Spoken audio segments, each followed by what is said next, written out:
ready to spend some time with you. We have a guest that hopefully will be calling in this morning, and we're going to be talking about his life, and we're also going to be talking about the upcoming election because the city preliminary election is coming up on September 26th. September 26th. And I'm hoping and I'm believing that many of you are going to go to the polls and many of you are going to vote for the candidate of your choice. Again, our telephone number is 617 282 0685 or 7794 or 617 265 2679. We actually have a caller on the line. Let's see who's there lurking in the background. Caller, you are Good morning, live. Pastor. I'm sorry I couldn't join you in the studio this morning. Had a little family conflict there. The timing was, but I did want to join you in the conversation. Well, if you were to look at our screen, you would actually see your picture up next to mine. So, Okay. they don't know whether you're here or whether it's Memorex, but Hey, there you go. you're up there. Before we started talking about the upcoming election, I just wanted to spend some time talking with you about you because I really haven't done that before. We haven't spent that kind of time. So let's spend a few moments talking with you about first Mamleo. When did you become the president of Mamleo, and tell people what Mamleo is? Well, first of all, Mamleo, it's a conception. It started as MAP, which was in 1968 as the Massachusetts Association of African American Police Officers.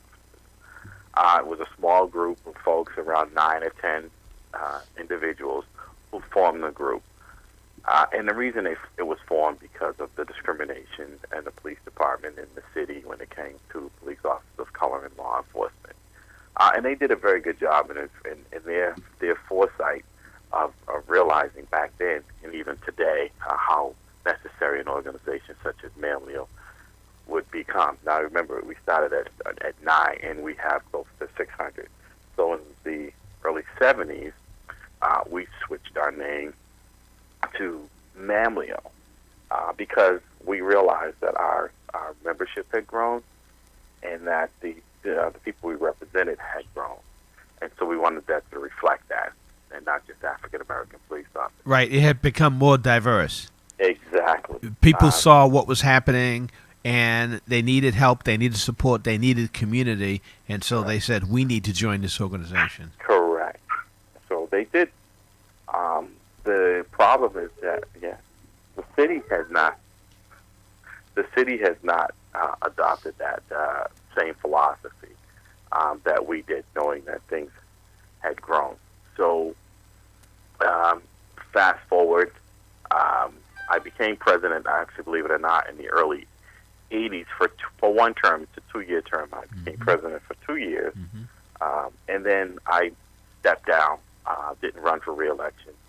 And then I was approached again 9 years ago by some of the founders who said, look, we really need to get the ship righted, and we think you're the right person. And I said no, respectfully, several times, because I'd sat in that seat. It's a lot of decision-making. It's a lot of time. I did not. But after several attempts, I finally realized that I didn't have the right to tell them no any longer, that they had paid their dues, and they felt like the organization needed some help, and that I was the person to do so. And I reluctantly, at the time, took the position, and I've been at the helm at Mamleo for the last 9 years. Wow.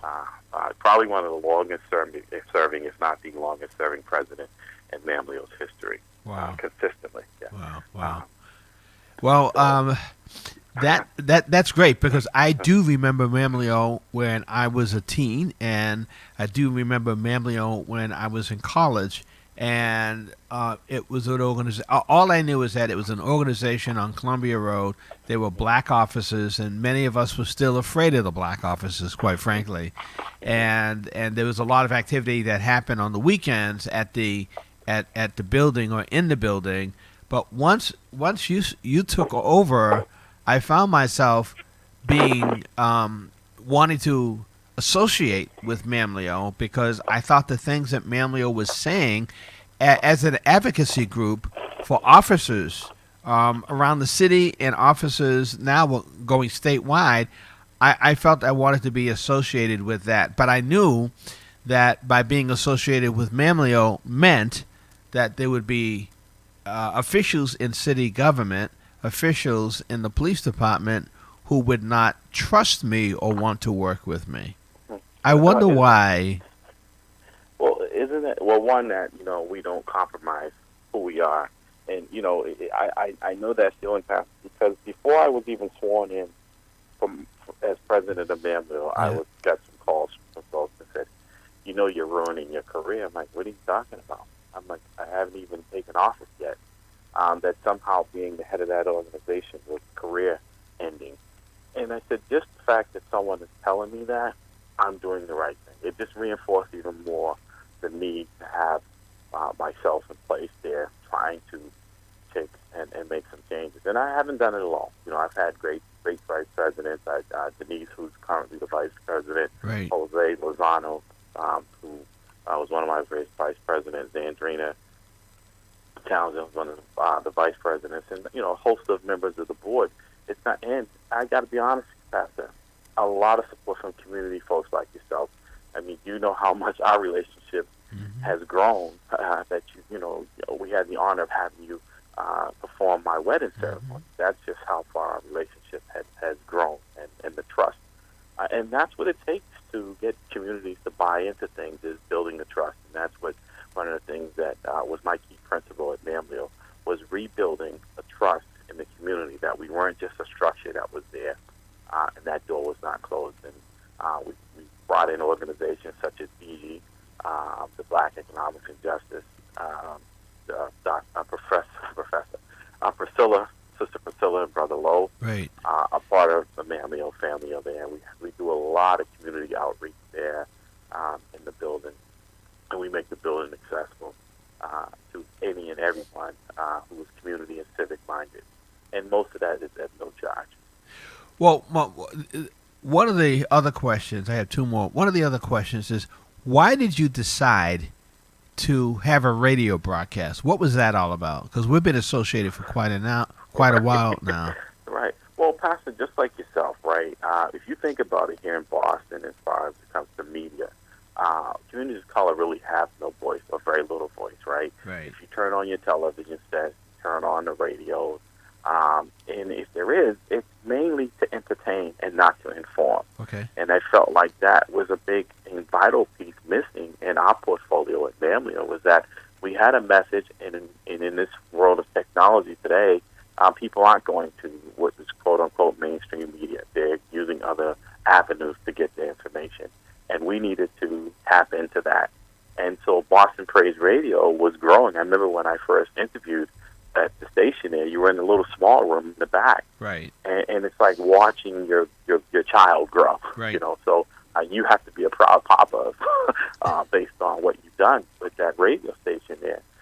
So we saw an opportunity, but not just to get Mamleo's voice out there, but to support something that we believed in, and that was necessary to make sure that our community was informed. And the other side always had a media relationship and a media relations department, and we did not. And it was very difficult to get our message out, and this was a vital way of doing that, because our membership is not just Boston; it spreads throughout the state. We have members in Springfield, Brockton, Framingham, and we also partner with the Minority State Police. So I think if you look at the Mamleo broadcast, it's not just about police issues. We're informing the community about things that are going on statewide and around the country. Yeah, it is amazing. I have found this to be true. For example, my wife has a broadcast entitled "At the Table," and she does it once a month. And she did it this Sunday at 2 a.m. She had maybe 2 telephone calls, but I went back and looked at the stats, and she's got 300. Yesterday, she had 248 people who were watching it, and now it's gone up to 300, and it keeps growing every single day.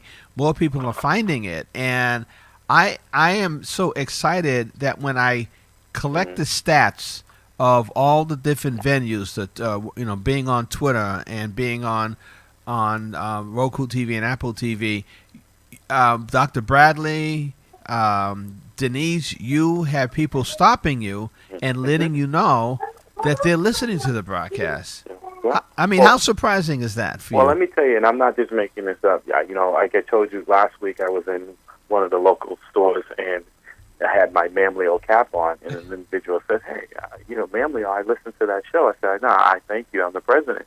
And they talked about how they enjoyed it, and that he was a little upset because he had an issue that morning, and he couldn't listen to it because he was inside the hospital dealing with some issues. And I said, "Oh no, this is a call-in number." He was so excited. "You can call in." And, I gave him the 712 number. I said, "You can call in anytime. Listen on your phone." He said, "I didn't know that." Wow. And then yesterday, I was at a call, and an individual, another person in law enforcement, knew who I was and said, "Hey, I've been watching your broadcast.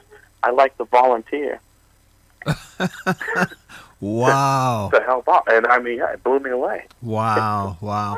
Just imagine if we had a full-time media person here at the station that was able to go in and take some of the broadcasts. You may not be able to do all of them, but to take some of the broadcasts and just strategically send them out to certain police departments, to certain organizations that are trying to get up and going, to different community groups in the community, for them to hear Mamleo and to hear what you're doing and saying. I think the tide of people who were watching would grow exponentially. Well, let me tell you this. I had a young lady who I ran into with my daughter. We were talking, and she said, "Oh, I Googled you, and I've been hoping I run into you." She said, "I have an organization, a women's group, and they're very active and very vocal." And she says, "We would like to be part of what you're doing." She says, my husband and I just moved to this town because of discrimination in another town." Wow. And I said, "It's interesting that because we have some issues with it's out in Framingham. She happens to be Asian, her husband is Nigerian, and they had some issues that they had to move." And she says, "We would love to support what you're doing. Wow. We definitely want you to come and speak to our group." So you see, this is all because of the radio. So this is no way that if they weren't able to go and look at these YouTube Mamleo's broadcast, she knew, and she was very happy with that. And in fact, yesterday in my inbox, there was a woman who had an issue. Her son was involved in the matter. There was a shooting at the carnival on Saturday. Yeah. And she said she didn't feel her son was treated fairly by the police, and she contacted Mamleo, wanting some direction on what she should do. So people have become comfortable and understand that we do have a law enforcement role, but we're not just saying, "Hey, we're not going to hold ourselves accountable. If we're wrong, we're wrong," and that's the right thing to do. So that's the importance of an organization.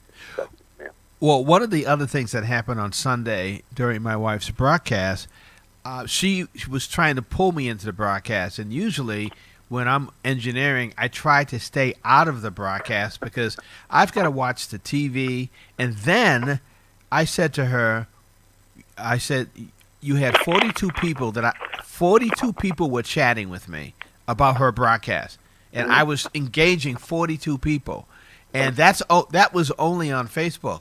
That was not on Periscope and YouTube and Twitter and all these other places where people go to and they want to talk with us." So I'm finding, even with my own broadcast, I need another person in the studio, because you cannot be broadcasting, because not everybody's going to call in. A lot of people are still shy. They do not want their voices recognized or their issues. They don't want to have the issues coming out of them live, but they will type. They will chat with us. Yeah. This is just me, for my broadcast, I need another person in here who will just handle that, because those people will not stay with you if they feel that you're neglecting them, because they're trying to get their questions answered. How do you guys handle that? Well, we, fortunately, and then we have Dr. Bradley and Denise are usually there and then I try to join them as often as I can. So we do have a little bit more help. I know you're multitasking, but you probably do the work of 3 people anyway. I've seen you operate, and it's just phenomenal what you do. You know, you think there were 5 people in it, including an engineer, not knowing that you are controlling all of this. So you said, but this is what I said. The young lady that approached me yesterday, she's willing to step in and help out in any way that she can. Wow. This is the key. Showing the growing, and people will usually want to help something they believe in, and that's the reason why we came to Boston Praise Radio, because we believed in what you were doing, and we still do. Mm-hmm.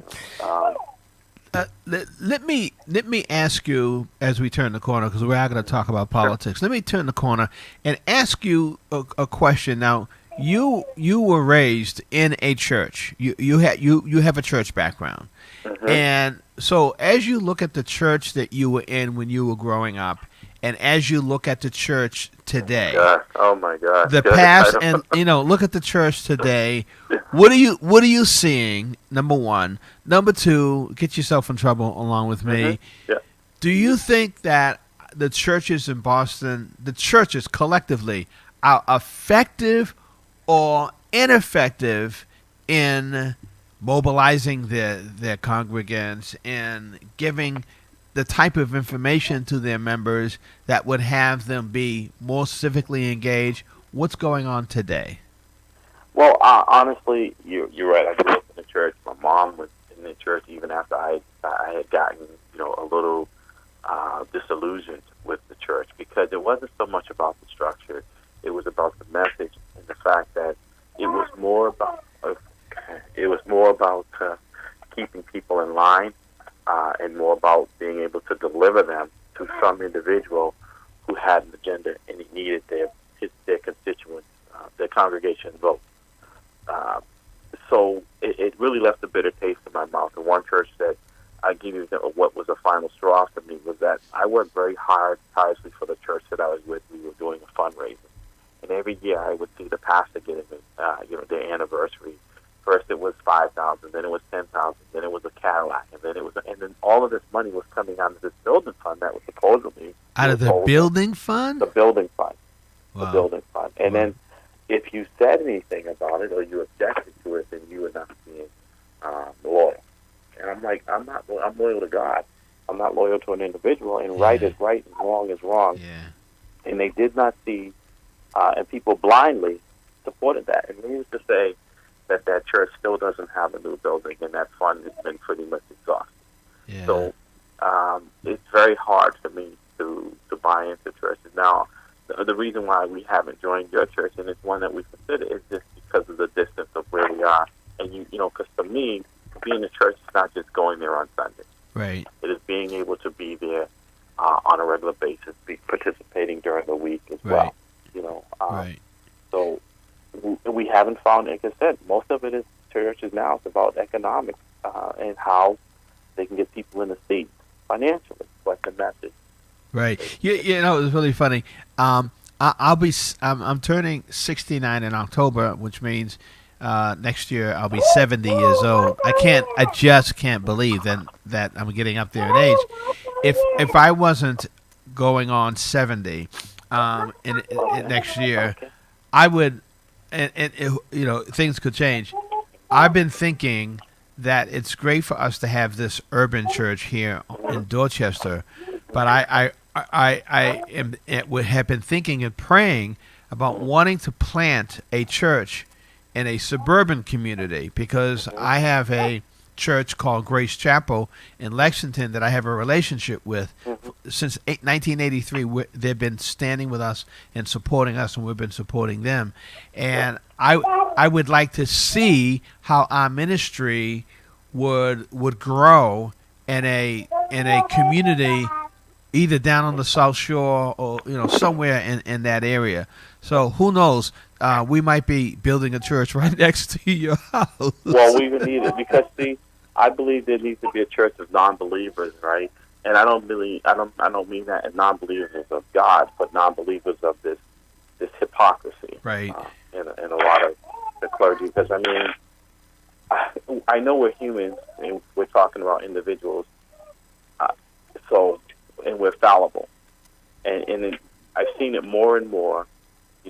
From when I grew up, and pastors like yourself who still take to the streets to try to help people, when now people are now bought and paid for. It's really disgusting. And because if you think about it, you don't see a lot of young people. And back then, your parents decided whether you went to church. You didn't decide. I remember days sitting there not wanting to be there, but I knew there was no question I was going to church. Right.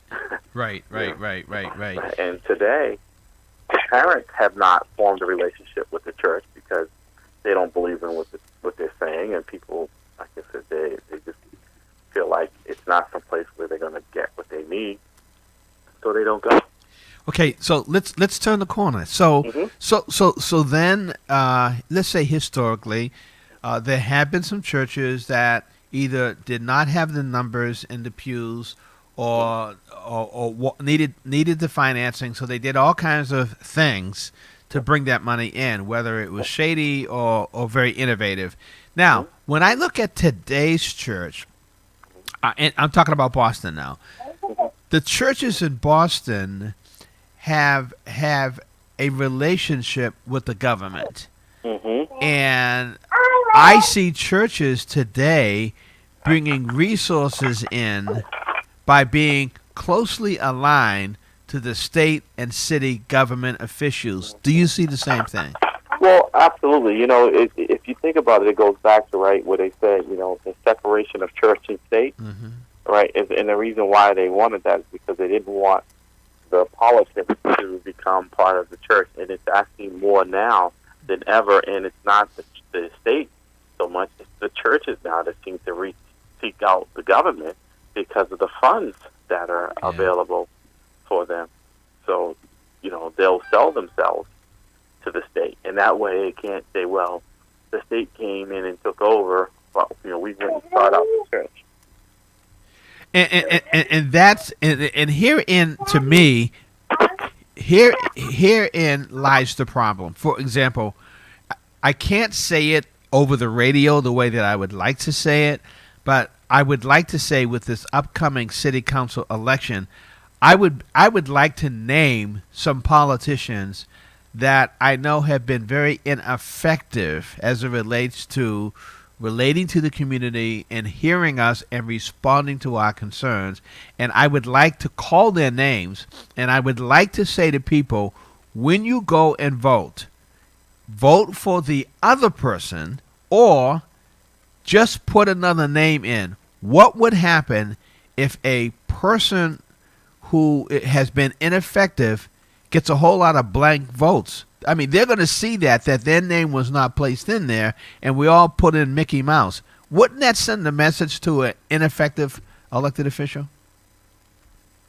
I believe it would. You know how many times I've written in Mickey Mouse, and because that's what I felt like he was running, whatever it was, that there was not a candidate that I could get excited about. Right. And even in this last presidential race, as important as it was, there wasn't a candidate, and a lot of people just didn't vote because they weren't enthused about either one. They weren't supporting Donald Trump, but they felt like the other side had such a flawed candidate that they didn't believe in it, that it didn't hold to their values. They didn't hold to their values. Right. So they said, hey, I'm just going to sit this one out. And a lot of people did, and, we now have Donald Trump as a president. His folks said they weren't going to sit it out because the message he was sending was what they wanted. Right. So I think if that's not an eye-opener for people, it's just like, with this local election coming up, people are complaining about being unhappy about the way things are, but yet they don't want to do anything to change it, or they feel like, I'll just sit it out because there's nothing I can do to change it, and you can. But it's not that attitude that's going to change it, because people then will continue to disrespect you. Right. Pastor, there's no reason why all the clergy in town, you have a gospel Christian radio show, that they shouldn't be buying time, if nothing else, to get their message out about their churches, right? You should have a waiting list a mile long. But they won't, because they haven't been given the blessing or the permission from the city or whatever elected official, right, to be friends with you, to right, to be allies with you. I thought this was a message from God and not from politicians, and that's one of the reasons why we really haven't grown and prospered here in Boston with people of color.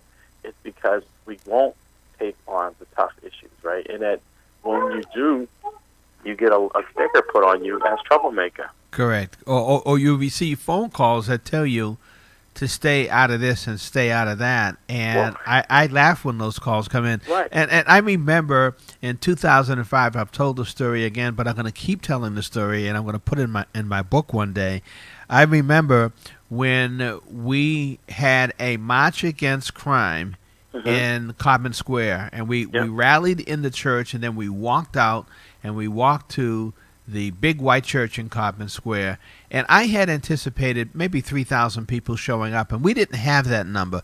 The largest number of people who showed up were from white people from the suburbs, and number two, the second largest, were black people from the Cape. And Michael Flaherty stood up, and he went behind that microphone, and he said, "Pastor, I'm going to tell you why a lot of elected officials are not here." And he said, "We received phone calls from the police commissioner and the mayor telling us that we had better not show up to this event." And that was an eye-opener for me, that the police commissioner and the mayor, again, 2005, the people who were fighting crime with the black community, when we had a march to mobilize people, spent their time telling people not to come to the march. That showed me how people can really be, how elected officials can really be when you do not do what they want you to do, or when you do not align yourself with them, or when they feel threatened by you. That was an eye-opener. No, absolutely, and that's what I'm saying, is that supposedly that goes back to we're talking about separation of church and state, right? It's the politicians, they get in and they feel like they can grease the hand of the person that stands at the top of in the pulpit, and then the rest will follow like the Pied Piper, And there are people who have their own opinions and they're not happy with it, but they won't say anything. Yeah. They'll continue to let it happen, and exactly the elected officials now feel like we work for them, and not the other way around, and they treat us as such. Right. Well, this week, because of your suggestion, we're going to be focusing on this upcoming election. And last week I was talking, I don't know if I was talking to you, but I was talking about the election, the mayoral election, and that there were a number of people who were not able to secure their names, the names for their nomination papers, and some, like Donald Osgood, are going to have a writing campaign. And I wasn't sure, with respect to Mary Franklin, if she also was going to have a sticker campaign or writing campaign. And so after the broadcast, later on that evening, she sent me an email and said that she was listening, and she clarified her position, and I invited her to come on tomorrow at 7 o'clock in the morning, and she's consented, to clarify with the city whether she is or is not running, and then to talk about the work that she's doing. And again, this is why this station is so important, because we need that clarification from Mary Franklin. We need that clarification from a number of elected officials, but the media is not going to write about it. We have to do it. You agree? Oh, I think I may have lost him. Larry, are you there? I'm here. Okay. But no, you're absolutely right. And I think Mary Franklin is a perfect example, right, of someone who's been doing a lot of the work, right? But because she doesn't agree with everything, what everyone says or whatever, right? Doesn't mean you can't work with people. I don't want puppets. Right. Okay, and it's all about control. When they can't control you, then they want to eliminate you. They want to make you a non-issue. I mean, if you strip away whether you like Mary Franklin or not, ask yourself, do we still have a problem with unsolved murders in the city of Boston? And the answer is yes. So that should be the issue and not Mary Franklin. Right, and that's been her focus. That's the work that she's been doing. Right. And she is actually she has a song that was actually written about the work that she's doing, and we're going to premiere that song on tomorrow when she comes on. And Donald Osgood also will be coming on this week. So again, we're seeking clarification. I do not feel a groundswell, a real momentum coming from the community regarding this election. Like, we're going to be involved. And maybe it's just because it's the preliminary election when we decide who are going to be the two people that are going to be in the final election. Maybe there'll be more momentum. Maybe there'll be more excitement as we go to the final election. What do you think? What's going on? How do you feel? I'm hoping that your analysis is spot on, but it seems there seems to be a bit of paralysis and submission from people that they have given up, right? And not realizing the stakes are so high, that what is so much here, our public safety, our schools, the displacement and housing for people, employment. These things are not going to go away just because you sit on the sideline and put it in somebody else's hands. I think there's an opportunity for people now to send a very strong message, not for just this election, Pastor, but for elections going forward. Right. That we're not going to sit on the sideline, and that if you get elected, you work for us, and you're going to work, or you're going to be fired. Right. So as it relates to the mayoral election, Tito Jackson, it's amazing. He's first on the ballot. Yeah. Joseph Wiley, Robert Capucci, and Mayor Marty Walsh. Yeah. Mayor Marty Walsh, Charles Yancey said he has about $3 or $4 million in the coffers, if not more. Yeah. I'm going to ask you this question: does money determine whether or not you win or lose? Is it all about the money? Well, I think if you take away from anything from this last presidential election, right? Yeah. And you see Hillary Clinton had equal money, or more. She spent more money than Donald Trump did in the election, right? Right. Donald Trump was not. If you had said to anyone early on, odds of book. I know you're not a gambling man, neither am I. That Donald Trump would be the president of the United States. Most people just kind of laughed him off, right? That there was no way that anyone was going to elect Donald Trump. That he didn't have the organization Hillary did. He didn't have the backing that Hillary did. Well, who do we call president today? Right? Yeah. Go ahead. Well, Larry, we actually have a caller. And let's bring the caller in with us. Caller, go ahead. You're on with Larry Ellison and Bruce Wall. Yes, good morning. This is Pastor Elsa, and it's really shocking to me. I only see, like, right at Walgreens in Geneva, I see posters for Tito Jackson and, another candidate, but there's nothing in Fields Corner. There's no canvassing. I don't see, it's like there's no election going on. I'm calling people and telling them there's a preliminary, the 26th. Right. And, and people's like, because there's no excitement. Right. There's no one. I feel like putting on my sneakers and going knocking door to door. In fact, I want to go down to, I'm voting for Tito Jackson and put on my sneakers and get some flyers. Right. I had to call in the other day and ask, I had to call in the election department and ask who are the candidate, and I even called you and asked you if you knew the background, because this is serious. People don't realize it. Like I tell them, you need to get out and vote, because this is a very serious for people of color and minority people and working class people. This is a serious thing. Well, why have you decided to vote for Tito Jackson? What do you see in him?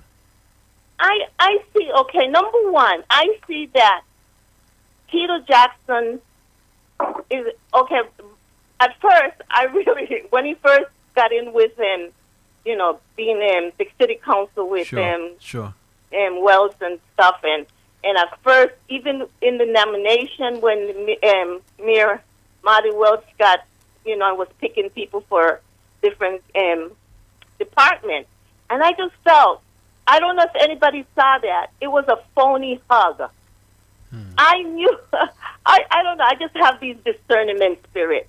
It was just so phony because I was watching it, and when he was calling out people, I said, what? It is so phony. So I knew there was going to be a breakdown. I just knew it. And this is why I am voting for Tito Jackson. I want a miracle to happen. I'm going to pray because we need somebody in there. Councilor Yancey's gone. Chuck Turner's gone. All the people and then what's this Spanish guy who they now accusing of molestation? Felix Arroyo. Yeah. Yes, his father was in office for a long time. Yeah. Because I'm from the old school. Right. So this is who is going to back our community, and that's what I keep crying out like Moses in the wilderness to all the people. And I get the old, because I'm 59 years old, and I get the older people say, oh, they're not going to do nothing, so I'm not going to vote. Oh, you better vote. Right. I'm calling out in the wilderness. Right. You need to vote, because we're going to be in trouble. She's absolutely right on a lot of issues. I hear more people talking about Janet Jackson coming to town than about the election, something that impacts them on a daily basis. Yes. Yeah. Things are insignificant. They'll line up around the corner to give their money away to buy sneakers in our community that are $300 that their kids don't need, but yet they won't go out and take them to vote with them and get them involved early on in civic engagement. That's what got me past the people like yourself, Preston Williams, Billy Celestis, watching you and Georgette Watson with Drop a Dime. Understanding about civic engagement, understanding about community. If we don't teach that, and if we're waiting for somebody else to teach our children, it's not going to happen. Yeah. It's not going to happen. Yeah. Can I just say something? Sure.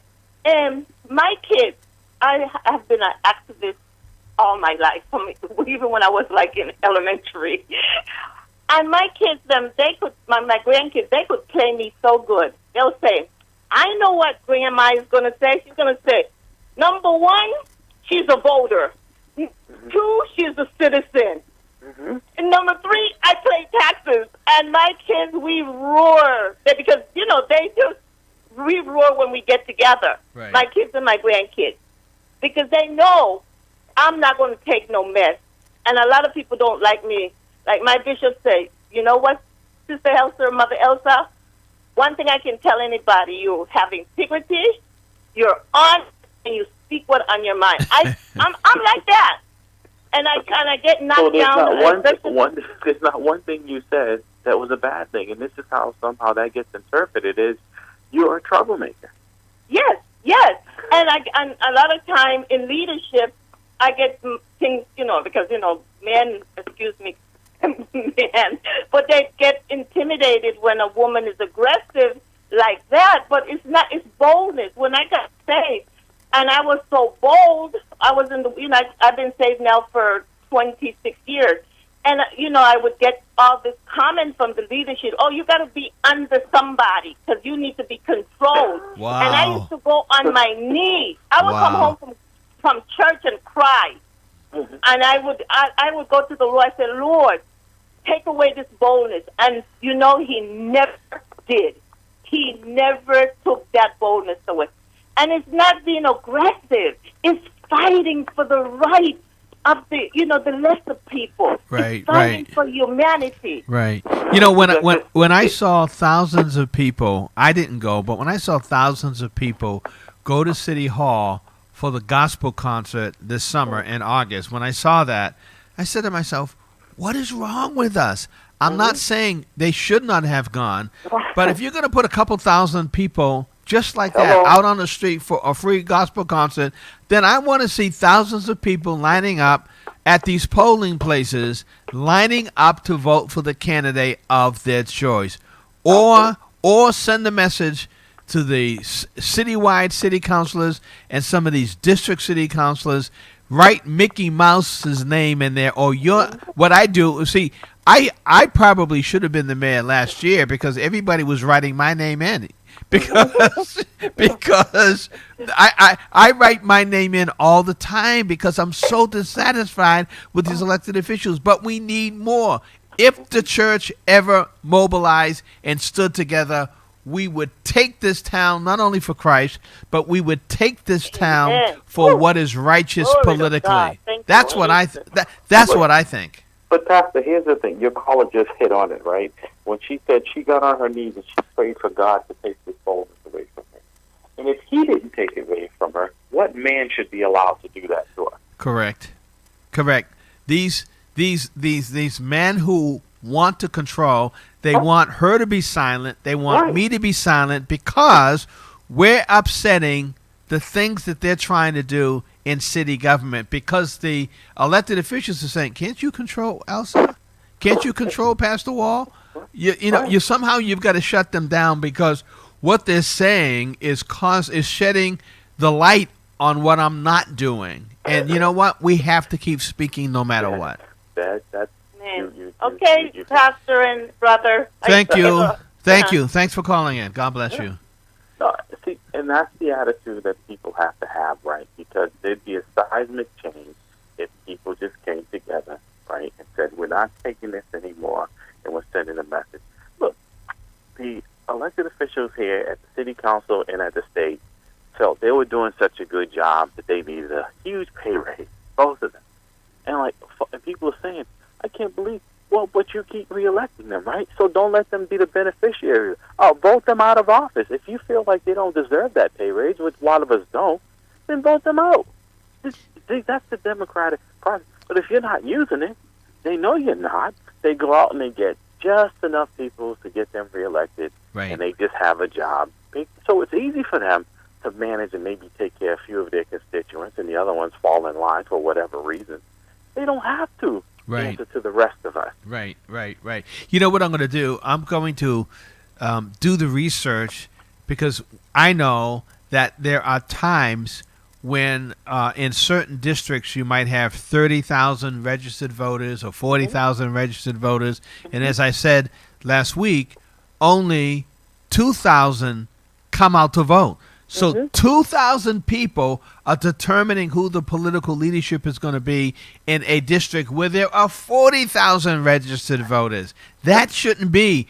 For example, when Monica Cannon was successful working with other organizations to mobilize, as the media said, 40,000 people to come downtown Boston and oppose that group that had the freedom of speech rally. They only had 100. It's shocking that 45,000 people. I haven't seen 45,000 people come out for something like that in a long time. Why can't we mobilize 40,000 people to come out to vote? We can, but Pastor, that's the issue, is that people kind of in the moment, right, when they came out in numbers here, even here in Boston, right, when they wanted to elect the first black president, right? They came out when they wanted to elect the first governor of color in the city of Boston, in the state of Massachusetts, right? But it's not a sporting event. It's not a feel-good. It's not a movement. It should be a movement, right? And regardless of what race the person is, come out and exercise your right to vote. People die for people to have it. I don't care. Whatever is going on, if it's a dog catcher and I know there's an election, I check. The first thing I do is wherever I move to is I go and find out where is my polling place. Right. Correct. Because I want them to know I'm here. Correct. Correct. And you know, the other thing is that when I walk in to vote, the people at the polling establishment know my name. They know me. You know what I mean? They know who I am, and they smile and they greet me because I vote every election. But I do not always vote for the candidate that's listed. Folk, if you are dissatisfied with the candidates that are running for office, if you were to look at these at-large city councilors, for example, Larry, I've said to people, if you live in a district, you have one district city councilor, but you also have all four of the at-large councilors because they're running for the entire city. So when I have an issue, I not only just ask my district city councilor to assist me, I ask the 4 at large. So we have 5 city councilors who should be responding to us. Now, if you ask them for something and they do not even return the phone call or they say no to you, then the next time you vote for the at-large councilors, do not write their names down. Write your name down. If they saw thousands of people putting in other names, they would say, there is something wrong. I'm doing something wrong because the people are not writing my name in. Even if they won, they would still look at all these other names and say, something's wrong. Absolutely. Look at like I said, Andrea Campbell, and it's someone who, because of for me, she chairs one of the most important chairs, public safety. Correct. And not one hearing has she called. Not once has she contacted our organization to come in and have hearings on what is going on in the Boston Police Department and why they're being sued, and sued successfully, about discrimination. Right? Because crime, violence, is something that impacts our community tremendously. Correct. And yet she's silent, but yet she's very, very little opposition, her along with other candidates, to being reelected for 2 more years. For what? To do what? Michelle Wu. When's the last time you saw her? And she's an at-large. Or Michael Flaherty. Right. When the last time you saw them in the community? Right. But people will go in there, oh, that name looks familiar, and they'll cast a vote for and Larry, that's because a lot of people will not do their homework. So they say, okay, I have to vote.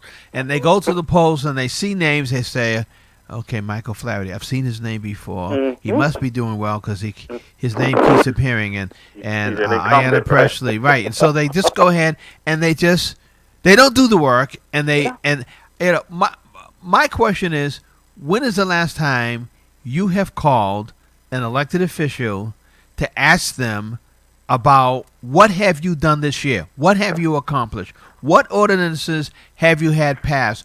Did you vote for the pay raise? We need to be asking them questions. And I know that when City Councilor Andrea Campbell attacked me publicly, I do not live in her district. But if I did live in her district, if I went to vote, Mickey Mouse will get a vote.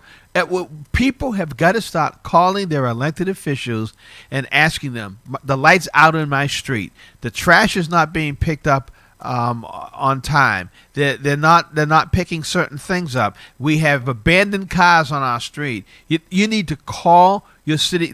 And here's the other thing, the city councilors really don't want you to bother them. They want you to remain ignorant. They do not want to educate you, because once you're educated, then you're going to start picking up the phone and asking them to do things that they should be doing because they are the elected officials. They need to be carrying the water, not us. Well, here's the other problem with that, Pastor, is that, and it's sad, right, because it's to our detriment, is that people feel like, these handouts, right, if you're someone who's been accustomed to some type of assistance from the government, you feel like everything they give you is not understanding. If you're not paying taxes and you don't think you're paying taxes because you are, regardless of whatever assistance you're getting, is that somehow it's a blessing for them to spend the taxpayers' money, and that you have no right to complain if you're not, having taxes come out of your check directly every week. You pay for these constituent services.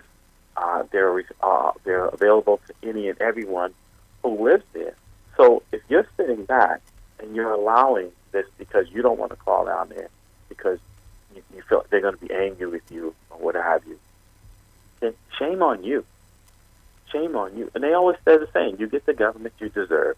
And that's what's happening right now. I mean, look at everywhere you look. It's election time now, right? You see the public works out there. I mean, they're cleaning their street like never before. And painting. I've seen them painting the utility poles. I said the other day, they were out there painting the utility poles, and I'm going, this is strategy for re-election 101. Clean up the city. And see, to me, that would say to me, well, where have you been? And clearly, I'm not falling for it, because if I haven't seen this type of services before election time Right. tells me you haven't been on your job. Right. All of a sudden, I should have been able to notice this all the time. Right. And we know it's going to stop after the election. Right. Right. Well, Larry. Again, we have about 5 minutes to go. Yeah. It's amazing how we have filled. We have filled this time. We got to do this again, and Yeah. I really like the time of really talking to you about you, Oh, I so that appreciate people can really hear your heart and understand where you've come from. Because how many years have you been a police officer? I'm starting my 33rd year, Pastor. Wow. Yeah. And I've been pastoring this church for 25 years. In 2 more years, if the Lord tarries and I'm still here, the 27 years, there's only one pastor that has been here for 27 years. Every other pastor has been between 3 years and 5 years. So I'm the second longest pastor in the history. This church was founded in 1886. Wow. And so I'll be the longest seating pastor because I didn't come to this church to make it a stepping stone to get to something, quote unquote, better. I didn't come to this church to make it a stepping stone to go to a larger church. I came to this church because God told me to come here, and He told me to stay here until He released me. And I'm glad I've done it. You know, there's been a lot of growth. There's been a lot of ups and downs, but I'm glad that I've done it. And I just like you, 30 plus years, I want to be consistent in the years that I stay here to bring about a change in this neighborhood. Well, let me say this if people don't know this, because people ask me. Mamley was non-paying position, right? So 10 years I could have been out. If I think about, on average, what most people are making a week in overtime and details, yeah. right? I could have probably made an extra close to $1 million in those 10 years if I had gone out and worked every year in addition to my salary, about $1 million, right? Wow. And to do a job for free. Wow. You know, Wow. and I'm not complaining because it's a choice I made, but I'm showing, you know, there is no financial gain for me in being the president of Mamley. Right, right, You know? right. And for me, speaking out, I feel like when I speak out, I feel like I'm always under the gun, and I'm glad that I do not have the type of personality where I need to be affirmed and I need to be liked by everybody, because if I did, I would walk away from what I'm doing, because you're not liked when you do the work that I do or when you speak out the way that you speak out. So I want to give you the last word. Again, tell people about the Mamley broadcast in 1 minute. Oh, sure. Mamley broadcast, like I said, is fortunate. We're on the Boston Praise Radio family. We're on every Saturday from 7 a.m. to 10 a.m. The first 2 hours are on 102.9, and the last hour is, and all 3 hours are Facebook Live, but the last hour is completely Facebook Live. And it's to inform. It's not just about police issues. It is about communities. It is about engaging, civic engagement, and informing and educating people on what they can and cannot do as far as their rights. Well, Larry, thanks for being my co-host this morning. We have to do this again. Yes, sir. And thank your daughter for being the third co-host this morning. Tell her we need to do this again. But see, that's what we talk about, that civic engagement, Pastor, because she will be growing into it. That's right, by listening to it, right? That's right, exactly. Thank you, sir. God bless you. Sir. Take care. Okay, bye-bye. That was Larry Ellison, the president of Mamley, and I want to thank all of you who have been on Facebook Live and Twitter and all of these other social media venues that we have. And we're going to prepare to go to station ID, and after station ID, we're going to come back with Dr. Stephen Davis, who's calling in, will be calling in from Newark, New Jersey. You know, Dr. Davis might one day be broadcasting in his own city. Yeah, he's being heard by people in his own city, and one day they may call him and ask him if he wants to broadcast not only in Boston and around the country, but if he wants to broadcast in his own city. We'll be right back. Stay right there. Do not go anywhere. We want you to stay for the next broadcast.